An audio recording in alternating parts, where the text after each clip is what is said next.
नमस्कार, स्वागत करती हूँ आप सभी का मंथन के इस नए एपिसोड में। मैं हूँ कशिश, आपकी होस्ट, और आज हमारे साथ हैं तीर्थ विकास ट्रस्ट के president Shri Mohan Garg ji. Welcome sir.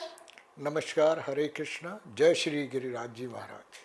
Sir, अभी हम पॉडकास्ट को आगे बढ़ाएं इससे पहले मैं चाहूँगी कि हमारी ऑडियंस 2 वीडियोस देखे जिसमें उन्हें पता लगेगा कि कौन से ऐसे प्राचीन मंदिर हैं जो काफ़ी प्रसिद्ध हैं और वो विज़िट कर सकते हैं जब वो गोवर्धन यात्रा करें। तीर्थ विकास ट्रस्ट में हम रुकने आते हैं तो कुछ प्राचीन मंदिर हैं जिनमें हमें दर्शन के लिए जाना चाहिए, जिसमें से कुछ प्रमुख मंदिर हैं गिरिराज जी मंदिर, पूछरी का लौठा,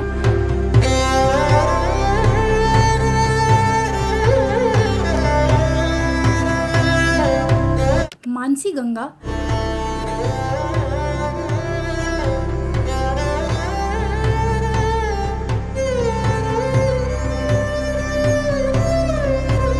श्री सत्यनारायण मंदिर,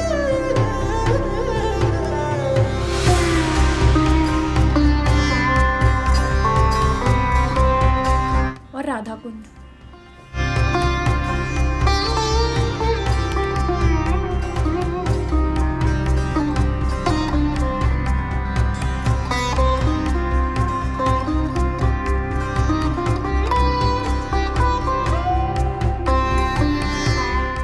दूसरी वीडियो वो है, अगर आप मोहन जी का ट्रस्ट विजिट करते हैं तो क्या क्या सुविधाओं का लाभ आप उठा सकते हैं।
करते हैं सर अपनी बातचीत। सर, मैं जानना चाहूँगी कि आपने इस ट्रस्ट को बनाने का विचार कैसे उत्पन्न हुआ, और जब आप ये आइडिया को रूप देना चाहते थे तो कौन कौन वो लोग थे जिन्होंने आपका इसमें समर्थन दिया और इस आइडिया को एक रियलिटी में बदल दिया। सबसे पहले तो मैं करेक्ट करना चाहूँगा, इस ट्रस्ट की स्थापना नवंबर 1997 में डॉक्टर नंदकिशोर गर्ग, श्री सुभाष अग्रवाल जी, श्री कैलाश चंद गुप्ता, श्री विनोद गुप्ता वे अन्य दानी महानुभाव जो हमारे विशेष रूप से पंजाई बाग, अशोक विहार आदि क्षेत्रों के थे, उनके विचार आया। एक कथा हो रही थी, तभी देश के विख्यात परम पूज्य भाई रमेश ओझा जी और शरणानंद जी महाराज और चिदानंद सरस्वती जो परमार्थ निकेतन वाले, उन्होंने विचार दिया कि इस ट्रस्ट के माध्यम से तीर्थों में कुछ सुधार की आवश्यकता जहाँ जहाँ है, धन की आवश्यकता, उसको आप करें। तो सबसे पहले गोवर्धन में ही इसका बीड़ा उठाने का निर्णय किया गया। गोवर्धन वहाँ हम भी पहले बहुत पहले से जाते रहे, वहाँ 14 मील की परिक्रमा है गिरिराज महाराज की, और लाखों भक्त आते रहे। विशेष रूप से पूर्णमासी में तो वहाँ एक मेला सा जैसे अभी कुंभ में लगा हुआ ऐसे ही होता है कि आदमी के साथ आदमी चल रहा होता है। ऐसे भी दिन थे जब वहाँ चलने को रास्ता नहीं था, बिजली नहीं होती थी और लोग अंधेरे में नंगे पैर कच्चे रास्तों में कांटे भी चुभ रहे, ना कहीं पानी की व्यवस्था ना कहीं टॉयलेट की व्यवस्था होती थी, तब भी लाखों लोग परिक्रमा करते थे। लेकिन जब ये ट्रस्ट की स्थापना हुई 1997 में, तो भवन बनने से पहले वहाँ और अन्य काम शुरू किए गए। और डॉक्टर नंदकिशोर गर्ग क्योंकि भाजपा के एक शीर्ष नेतृत्व में बैठते उठते थे, उनका परिचय था। उन्होंने कई राज्यसभा सांसदों जैसे स्वर्गीय सुषमा स्वराज जी, दीनानाथ मिश्रा जी, टी.एन. चतुर्वेदी जी, इन सब से सांसद निधि ली और अपने दानवीर भाइयों से डोनेशन लेकर ये परिक्रमा मार्ग पर काम शुरू किया। परिक्रमा मार्ग को सुगम बनाया गया, चारों तरफ वृक्ष लगाए गए, जगह जगह टॉयलेट बनाए गए और प्याऊ की स्थापनाएं की गई। फिर इसमें यूपी के तत्कालीन मुख्यमंत्री राजनाथ सिंह जी का सहयोग रहा। उसके बाद यहाँ भवन बनाया गया जिसमें 54 कमरे और एक बड़ा हॉल है, पीछे बहुत सुंदर लॉन है। उसमें कोई भी यात्री किसी भी पंथ का हो, किसी जाति का हो, सबको एक बहुत कम शुल्क पर या निःशुल्क रुकने की व्यवस्था की गई और शाकाहारी भोजन बहुत ही कम लागत पर उनको उपलब्ध कराया गया। इसके अलावा इस क्षेत्र में क्योंकि एक पिछड़ा हुआ इलाका था, आज तो एक बहुत बड़ा एक कस्बा बन गया है, तब यहाँ बच्चों को कंप्यूटर शिक्षा, सिलाई कढ़ाई, टॉयज़ बनाने की बहुत सुविधाएं बनाई गई, लाइब्रेरी बनाई गई। और वो उनमें से कुछ काम अभी ज़रूरत के हिसाब से बंद कर दिए गए, लेकिन काफ़ी काम अभी चल रहे हैं। तो सर जैसे तीर्थ विकास ट्रस्ट की अपनी एक जर्नी रही है ना? जी। तो अभी तक इसमें कितने ट्रस्टी और जुड़ चुके हैं और इस साल आपकी क्या योजना है कि और ट्रस्टी जुड़ें? अभी हमने क्योंकि भवन लगभग 25 वर्ष हो गए हैं और समय के अनुसार हर भवन को जो है निरंतर सुधार की आवश्यकता होती है, रेनोवेशन की ज़रूरत होती है। हमारे सभी कमरे एयर कंडीशनड हैं, सब में गीज़र आदि लगे हुए हैं, लेकिन 25 साल में उसमें कहीं ना कहीं पुरानापन आ जाता है। और आज का जो यात्री विशेष रूप से जो युवा वर्ग है और सम्भ्रांत वर्ग से भी जाता है, वहाँ गोवर्धन की विशेष महत्ता है। वहाँ बहुत गरीब आदमी भी जाता है और बहुत अमीर भी जाता है। हमारे इस ट्रस्ट में देश के जाने माने उद्योगपति हैं, एक्शन शूज़ वाले, मिंडा ग्रुप वाले, और गौतम अडानी जो 25 वर्ष पहले जिन्होंने अपना व्यवसाय शुरू किया था, वो भी इस ट्रस्ट के ट्रस्टी हैं। तो उस हिसाब से इन कमरों का हमने निश्चय किया गया। सारे कमरों का रेनोवेशन लगभग कंप्लीट हो गया है। समय के अनुसार लोग अभी मेडिटेशन करना चाहते हैं, साइलेंट मोड में हवन सत्संग होना है, इस्कॉन वालों की डिमांड रहती थी। एक बहुत सुंदर हमने एक हॉल बनाया जिसमें 300 लोग बैठकर कार्यक्रम कर सकते हैं। पीछे लॉन का भी सुधार किया जा रहा है। तो अभी ये निरंतर चलता रहेगा। इसमें सब कमरों में आरओ का पानी पीने के लिए मिलता है और हमारे जो आसपास के लोगों को चाहिए वो आरओ पीने का पानी, उनको भी हम अपने टैंकर द्वारा उपलब्ध कराते हैं। और उसके लिए भी हमें कुछ आवश्यकता पड़ी तो हमारे लिए यही है कि हम कुछ नए ट्रस्टी बनाएं। तो लगभग पिछले हमने 2 वर्षों में अभी 50 नए ट्रस्टी बनाए और लगभग अब 500 ट्रस्टी हमारे हैं। तो सर जो ये तीर्थ विकास ट्रस्ट है ये गोवर्धन पर ही स्थित है, जी। तो इसका नाम जो है तीर्थ विकास ट्रस्ट, इसका क्या सिग्निफिकेंस है, ये कहाँ से आया? तीर्थ विकास तो भारत जो सनातन है इसमें तीर्थों की महत्ता है और तीर्थ पे हर सनातनी जाना ही चाहता है। वो देश के चाहे चारों धाम हो, और गोवर्धन को तो 5वां धाम ही माना गया है कि जो यहाँ 14 मील की परिक्रमा कर ले वो जन्म जन्म के बंधनों से उसको मुक्ति मिल जाती है। तो तीर्थ विकास ट्रस्ट का अभी भी है उद्देश्य कि हम और तीर्थ स्थानों पर भी अपने भवन बनाएं या और सुविधाएं उपलब्ध कराएं, लेकिन शुरुआत यहीं से हुई है। अभी देखते हैं कि आगे इसके बाद शायद हमारा इरादा है जो अभी संबल है जहाँ कल्कि भगवान का अवतार होना है, वहाँ हमारी मन में विचार आया हमारे कुछ ट्रस्टियों के, तो अब उस पर हम काम करेंगे। एक जनरल नाम है तीर्थ, और गोवर्धन तीर्थों में एक बड़ा तीर्थ है और 5वां धाम माना जाता है और श्री कृष्ण जी का वो क्रीड़ा स्थल भी रहा है। तो सबसे पहले शुरुआत हुई है और वो बहुत अच्छा काम हमारा चल रहा है। तो सर जैसे अभी एक ना बहुत ही स्पिरिचुअल वेव आई है, काफ़ी लोग, करोड़ों में लोग महाकुंभ जा रहे हैं, कोई काशी विश्वनाथ जा रहा है, कोई वृंदावन जा रहा है, कोई राम मंदिर जा रहा है, और यूथ इससे बहुत ज़्यादा इन्फ्लुएंस्ड है। यूथ खुद भी बहुत इन्वॉल्वमेंट ले रही है स्पिरिचुअलिटी में।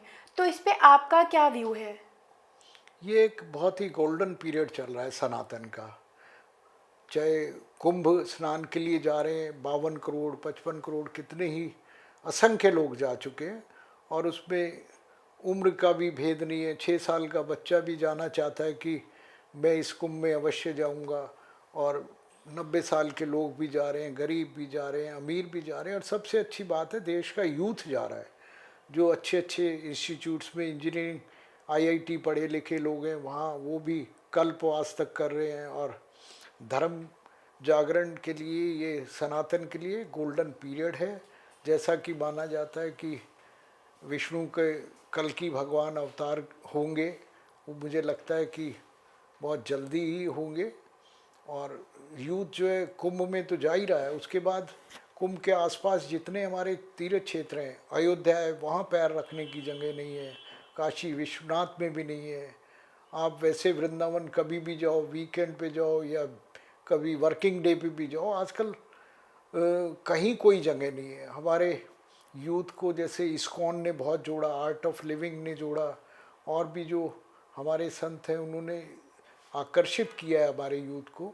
मैं तो स्वयं देखता हूँ अपने जहाँ इंस्टीट्यूट हम लोग चलाते हैं कि वहाँ इस्कॉन के कार्यक्रम हो, आर्ट ऑफ लिविंग के हों, महाशिवरात्रि हो, तो हमारे जो कॉलेज के यूथ हैं उसमें बढ़ चढ़कर भाग लेते हैं।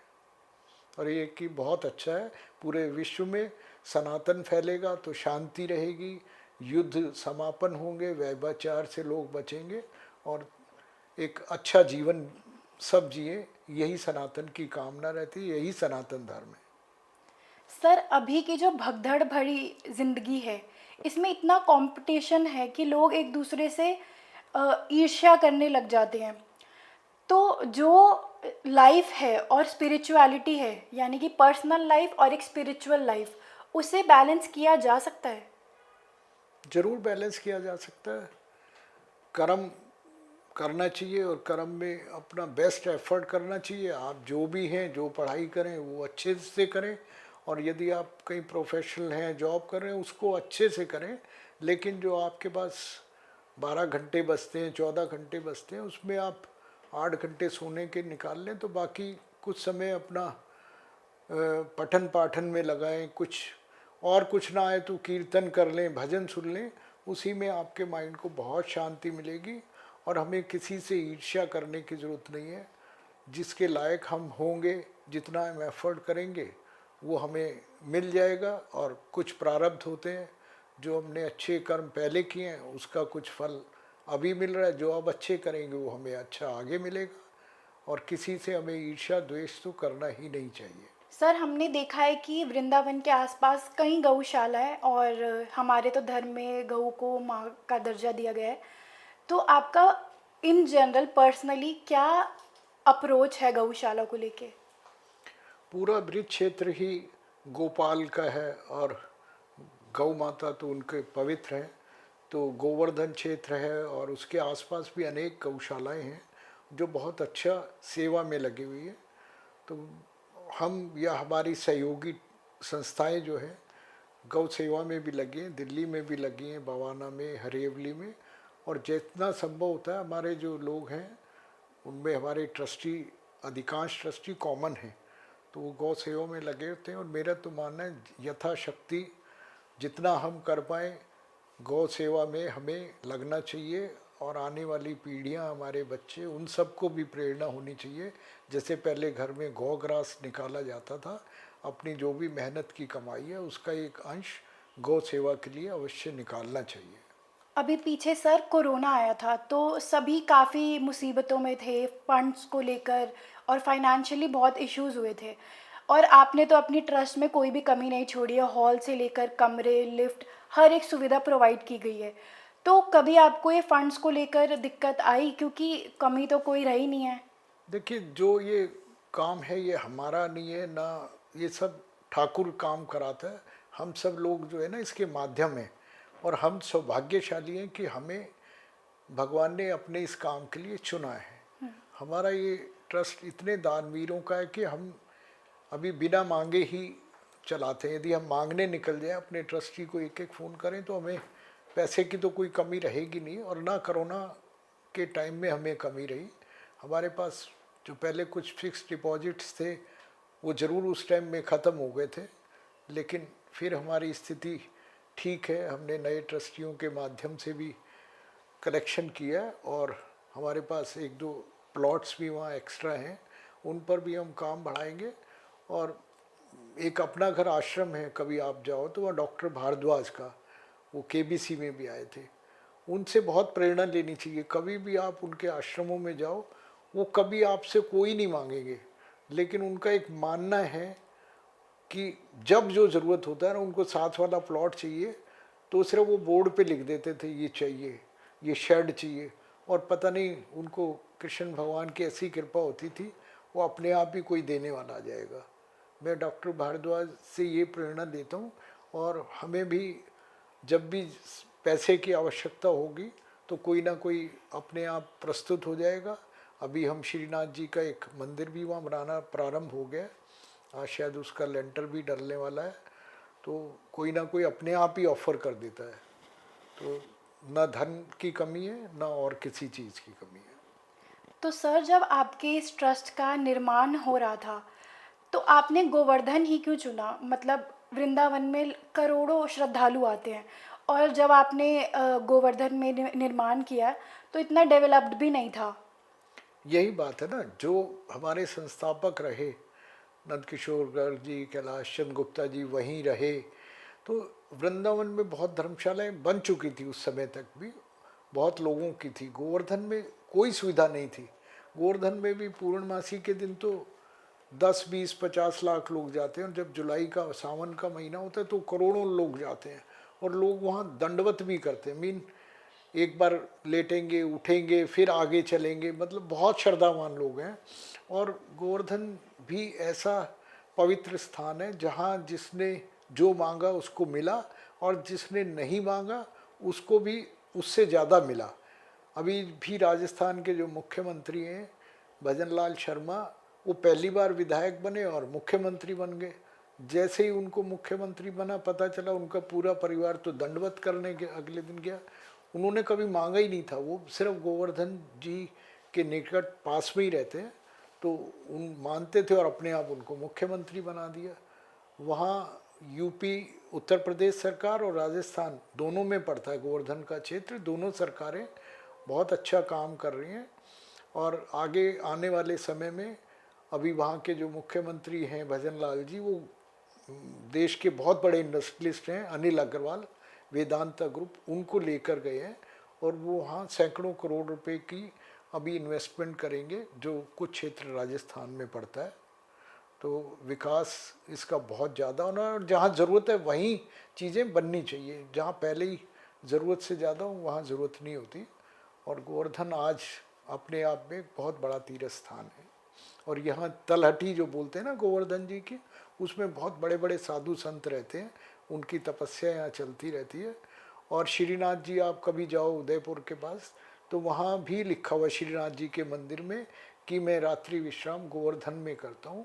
गोवर्धन की महत्ता किसी भी मायने में वृंदावन से कम नहीं है। तो सर, आप अपने तीर्थ विकास ट्रस्ट में स्पिरिचुअलिटी को कैसे प्रमोट करते हैं?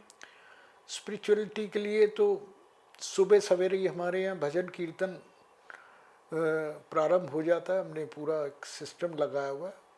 उसके अलावा जो भी भोजन बनता है वो भगवान का भोग लगकर ही मिलता है। अभी जो हमने एक नया हॉल बनाया, बिल्कुल साउंड प्रूफ है, एयर कंडीशन है, उसमें धार्मिक जो भी भजन कीर्तन या मेडिटेशन के प्रोग्राम ही हुआ करेंगे।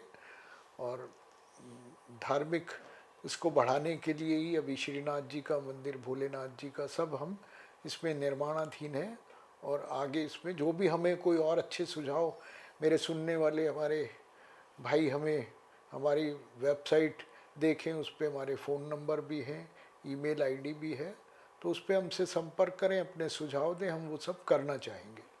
आइए मोहन जी, एक बारी देख लेते हैं जो राधा माधव हॉल है उसके उद्घाटन के समय पर नंद किशोर जी, जो कि अग्रसेन कॉलेज के फाउंडर हैं, और लोहिया ग्रुप के सीईओ श्री विनीत लोहिया जी ने क्या कहा। जी, ये यात्रा प्रारंभ 97 में हुई।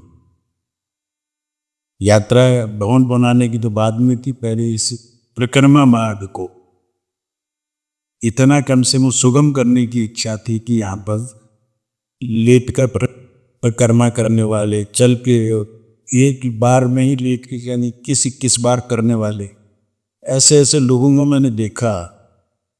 क्योंकि मेरे रोहतक से गिरीश जी तो परिचित हैं, हमारे ससुर साहब यहाँ लगभग यहाँ रहकर सेवा करते थे और परिक्रमा का उनको बहुत विश्वास था।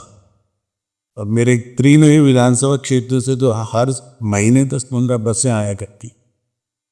तो हमें भी प्रेरणा कुछ करना चाहिए और कुछ करने की प्रेरणा से जो कुछ हो पाया 26-27 साल में, वो सबके साथ में अंदाज़ा नहीं होगा लोगों पुरानों को तो होगा। यहाँ से थोड़ा आगे कैसे डूब जाते थे बरसात के दिनों में परिक्रमा करते थे आनियों से।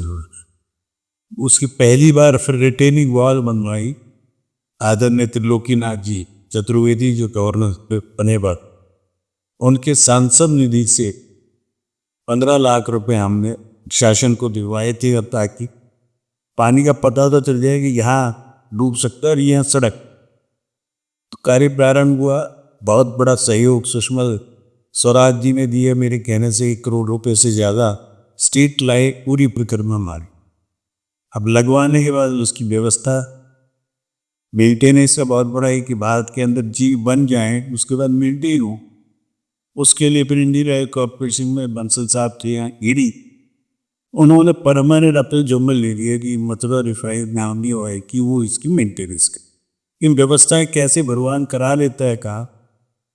दीनानाथ मिश्रा सांसद बने, हमारे मित्र थे। तो सुलभ शौचालय देश का दूसरा सबसे बड़ा, बस से उतरे आदमी सारा काम निवृत्त हो रहे, नहा धो के 5 रुपये में वो सारी व्यवस्थाएं और अपना छोटा मोटा सामान रखने के बाद परिक्रमा करके चला जाए। 75 लाख रुपए उनके सांसद निधि से लगवाए और व्यवस्था की उसकी संपूर्ण जिम्मेवारी कीर्तिदास ट्रस्ट ने। धीरे धीरे काम बढ़ा। उत्तर प्रदेश के गवर्नर सूरज भान आए यहाँ को उद्घाटन के समय, राजनाथ सिंह जी जो आज रक्षा मंत्री हैं उस समय मुख्यमंत्री थे। सबके सहयोग से काम आगे बढ़ा, धीरे धीरे ट्रस्टी जुड़े और आज हम गर्व से कह सकते हैं कि अडानी भी हमारे ट्रस्टीज में से इस 10 लगते सुनो। ये बहुत ही सुखद क्षण है कि हम सब लोग इकट्ठे होकर जो पौधा हमारे फाउंडर चेयरमैन नंदकिशोर डक्की ने लगाया और उसका ये रूप हम देख रहे हैं। तो ये जो तीर्थ विकास ट्रस्ट है ये एक में ऐसी जो कर साहब ने बताया कि इस तरह सब लोगों को जोड़ा, सब नेताओं को जोड़ा, मिनिस्टर्स को जोड़ा, सबको जोड़कर इस गोवर्धन धाम का जो ये विकास किया गया, इसके अंदर जो गर्ग साहब की भूमिका रही वो बहुत ही प्रशंसनीय है। आप सब लोगों का सहयोग रहा तो आज मोदी जी जो हैं वो इसी चीज को 20 साल 25 साल बाद आने के बाद ये हमारी जितनी भी धरोहर थी, जितनी भी हमारे मंदिर जो पुराने हमारे पूर्वजों ने बनाए थे उसका पूरी तरह रख रखाव, जो राम मंदिर के रूप में भी जो हमारे आराध्य रहे उसका भी आप लोग सब स्वरूप देख ही रहे हैं कि राम मंदिर का जो जीर्णोद्धार हुआ और धीरे धीरे हमारी जो सनातन परंपरा थी वो आज जीवंत होके आगे बढ़ रही है। ये सिर्फ इसी के देने को जो हमारे पुराने जो ये धरोहर थी इसका जैसे जैसे विकास होगा वैसे वैसे हमारा सनातन धर्म मजबूत होगा। और ये मैं और भी बात आप कहता हूं कि जैसे जैसे ये विकास होता है तीर्थों का, तो वो खाली तीर्थों का विकास नहीं होता, हमारे सनातन धर्म का विकास तो होता है। उसके साथ साथ हमारी जो बिजनेस कम्युनिटी है उसका भी विकास होता है, क्योंकि जो हमारी पूर्वजों ने जो सोचा था कि इसके जरिए एक माध्यम बनता है, जो हमारी इकोनॉमी है, अर्थव्यवस्था है, उससे सभी को कारोबार भी मिलता है, छोटे छोटे आदमियों को रोजगार भी मिलता है, तो हमारी जो अर्थव्यवस्था है उससे बहुत सुधरती है। तो हमको जिस तीर्थ विकास को लेके ये आगे बढ़े थे, तो मैं तो गत साथ से यह अनुरोध भी करूंगा कि जिस तरह हमने वृंदावन में या यहाँ पर आपका राज्य में ये तीर्थों का विकास करके धर्मशालाएं बनाई, तो हमारा लक्ष्य खाली एक या दो जगह पर टिक कर नहीं रहना चाहिए। हमको आगे बढ़कर सबका सहयोग लेते हुए और भी जो तीर्थ स्थान है वहाँ पर इन चीज़ों को आगे बढ़ाना चाहिए। आपके पूरे परिवार का वैसे तो इस ट्रस्ट में काफ़ी सहयोग रहा है, लेकिन डॉक्टर नंद किशोर जी, आपके बड़े भाई जो अग्रसेन के फाउंडर भी हैं, उनका इसमें विशेष रुचि रहती है, तो आप उस सहयोग को कैसे देखते हैं? जो मेरे बड़े भाई हैं डॉक्टर नंद किशोर गर्ग, वो बचपन से ही राष्ट्रीय स्वयंसेवक संघ से जुड़े, तो उनका जो भी सामाजिक, धार्मिक और शैक्षणिक काम है उन सब में शुरू से रुचि रही है। और अकेले तो कोई कुछ नहीं कर सकता। उन्होंने अपने जो साथी थे इस क्षेत्र के निवासी, पूरी दिल्ली के, पूरे भारत के दानवीर लोगों को जोड़कर ही ये जितने भी अच्छे इंस्टीट्यूट हैं, Maharaja Agrasen hospital Punjabi Bagh, Maharaja Agrasen institute of technology Rohini, Maharaja Agrasen university Baddi बनाया। और साथ ही ये तीर्थ विकास ट्रस्ट की जो स्थापना की 1997 में, वो सबके साथ मिलकर की है। उनकी रुचि रही है तो उन्होंने अपना पूरा विज़न इसमें लगाया है। अपनी परिवार से जो भी आर्थिक हम सहयोग कर पाते हैं वो भगवान की कृपा है, तभी हम कर पाते हैं। और उनकी अब वो अध्यक्ष नहीं है, उन्होंने फ़िलहाल जिम्मेवारी मुझे दी है। उसके बीच में भी हमारे 2 अध्यक्ष और रहे, लेकिन उनकी प्रेरणा, उनके मार्गदर्शन में हम सब करते हैं। और परिवार क्या, हमारे पूरे समाज हमारे इस हर काम में साथ रहता है, तभी ये बड़े से बड़ा काम आसानी से पूरा हो जाता है।